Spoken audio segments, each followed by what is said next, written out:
Dubai border پر الرمادی international development LLC کی نئی shop کا افتتاح، کاروباری حلقوں میں خوشی کی لہر۔ ممتاز کاروباری شخصیت حاجی رخسار بیگ مسقط آدوال کی زیر نگرانی دبئی کے بارڈر ایریا میں الرمادی انٹرنیشنل ڈیولپمنٹ LLC کی نئی شاپ کا باقاعدہ افتتاح کر دیا گیا۔ افتتاحی تقریب مسٹر مسقط امیر بھائی نے کی، جس میں دبئی کی ممتاز سماجی و کاروباری شخصیات نے کثیر تعداد میں شرکت کی۔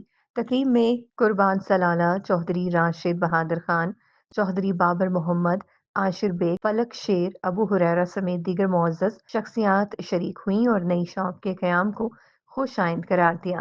اس موقع پر چیف ایگزیکٹو الرمادی انٹرنیشنل ڈیولپمنٹ LLC حاجی رخسار بیگ نے کہا کہ ادارہ جدید معیار کے DFT WPVC doors, cost aluminium دروازے، جدید ڈیزائن کے صوفے اور اعلیٰ کوالٹی ونڈوز کی فراہمی کے لیے قائم کیا گیا ہے، جس کا مقصد صارفین کو معیاری مصنوعات ایک ہی چھت تلے فراہم کرنا ہے۔ نئی شاپ کے افتتاح پر حاجی رخسار بیگ کو پاکستان سے بھی بھرپور مبارکبادیں موصول ہوئیں۔ مبارکباد دینے والوں میں مرزا وحید بیگ، مرزا احسان بیگ، حاجی اصغر بیگ، خواجہ تصدق علی راجپوت اور سید سجاد حسین شاہ، ملک اشفاق لالا شامل ہیں، جنہوں نے حاجی رخسار بیگ کے لیے نیک خواہشات کا اظہار کیا۔ شرکاء کا کہنا تھا کہ الرمادی انٹرنیشنل ڈیولپمنٹ LLC کا قیام نہ صرف کاروباری سرگرمیوں کے فروغ کا باعث بنے گا بلکہ معیاری مصنوعات کے ذریعے مارکیٹ میں مثبت تبدیلیاں بھی لائے گا۔ علی بھٹی، جزبہ نیوز، گجرات۔